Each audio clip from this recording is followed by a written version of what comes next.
ታምራት አያሌው እባላለሁ። የመጣሁት ከጋሞ ዞን ከተማና መሰረተ ልማት መምሪያ ነው የመጣሁት።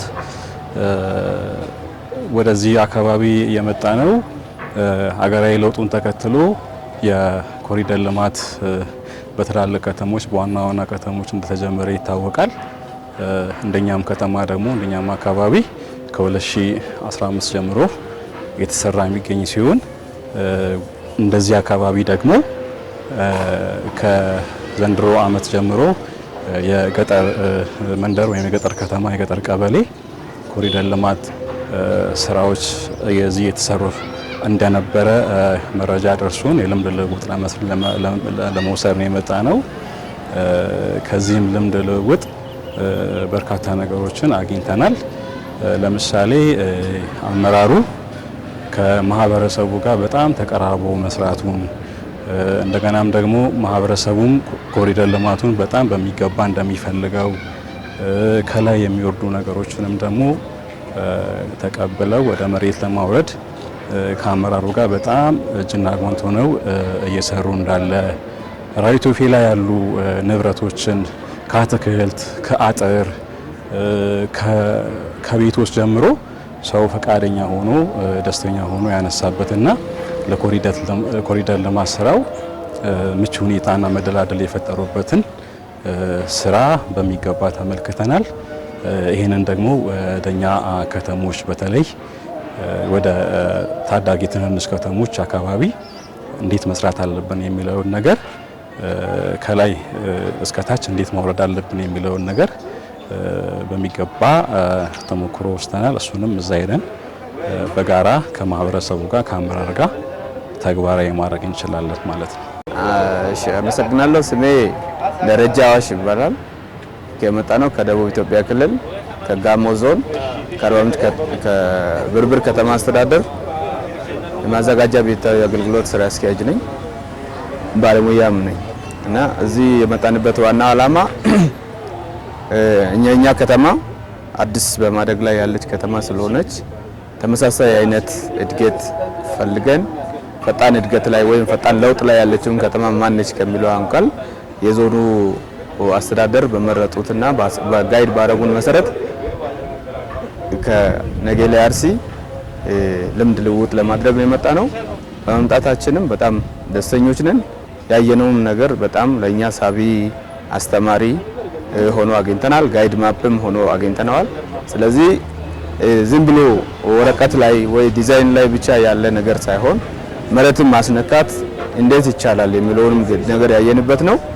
የተመራበትን ሊደርሺፕ መንገዱን አይተናል።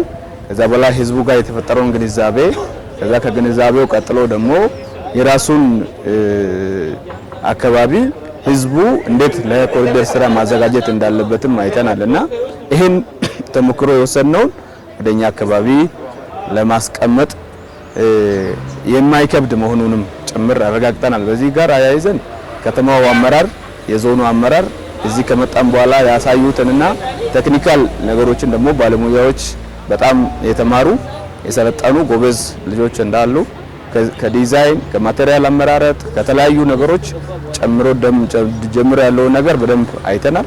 እኛ ከተማ ላይም አዶፕት ለማድረግ የማንቸገር መሆኑንና ለተደረገልን እንክብካቤ ለተደረገልን ከቅንነት የመነጨ ገለጻ ማየት ያለብንን ነገሮችን ማሳየታቸውን ተሞክሮ የሚሆኑ ቤቶችም ጭምር ቀበሌ ቤት በግለሰብ ደረጃ ላሳዩን እንትን በጣም ነው ለማመስገን የምንፈልገው። በጣም አይተናል የሚለው ነው። ስሜ አቶ አብርሃም አርጋው ነው የሚባለው። በደቡብ ኢትዮጵያ ክልል ጋሞ ዞን ከተማና መሰረተ ልማት መምሪያ ኃላፊ ነኝ። እዚህ ወደ ምዕራብ አርሲ ዞን ነው የመጣ ነው። ነጌሌ አርሲ የገጠርና የከተማ ኮሪደር ልማት ላይ ተሞክሮ ያላቸውን ልምድ ለመካፈል ነው የመጣ ነው። ከምዕራብ አርሲ ከተማ ልማትና ቤቶች ጽሕፈት ቤት ጀምሮ እዚህ ነጌሌ አርሲ ከተማ አስተዳደር እስከ ገጠር ቀበሌያት ድረስ ያሉ ነገሮችን መመልከት ችለናል። እንግዲህ ትልቁ ነገር የአመራር ቁርጠኝነት ለዚህ ስራ በጣም አስፈላጊ እንደሆነ ነው የተረዳ ነው። ሁሉም አመራር በየደረጃው ያለው አመራር በልማቱ ቀድሞ ማመን፣ የጋራ ግንዛቤ መያዝ መሰረታዊ ጉዳይ ነው። ቀጥሎ ህብረተሰቡን ኮሚኒኬት ያደርጉበት አግባብ እና የልማቱ ባለቤት ህብረተሰቡን ያደርጉበትን መንገድ ነው ያየ ነው።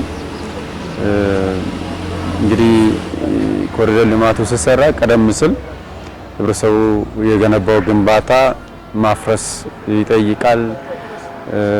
የመንገድ ማስፋት ስራም ስለሚኖር ግን ያንን ህዝቡን ባለቤት ካደረጉ ልማቱን ከተቀበለ በቀላሉ ያለምንም ችግር ልማቱን ማስኬድ እንደሚቻል ነው።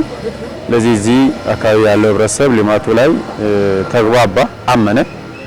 ያለማንም ጣልቃ ገብነት ያለምንም ጫና የራሱን ቤት ያፈረሰ ተገቢውን ለልማቱ አስተዋጽኦ ያደረገበትን መንገድ ነው የተረዳ ነው።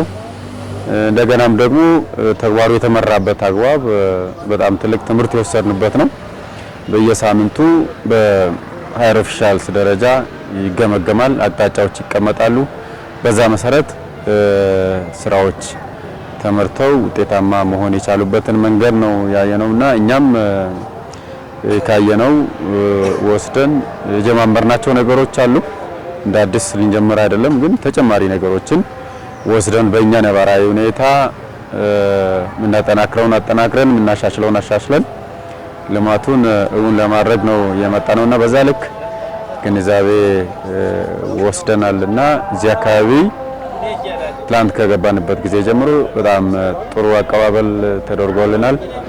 ከጠበቅነው በላይ ነው ያገኘነውና በሁሉም በገጠርም በከተማም የወሰድነውንም ተሞክሮ ወስደን እኛ ጋር ተግባራዊ እናደርጋለን። ገጠር ላይ ያለው ኮሪደር ልማት ሲታይ ከመንገድ አካባቢ ወደ ራቅ ማድረግ ብቻ ሳይሆን ያንዳንዱ በቤቱ ማሟላት የሚገባቸው ጉዳዮችን በደንብ ተመልክተናል።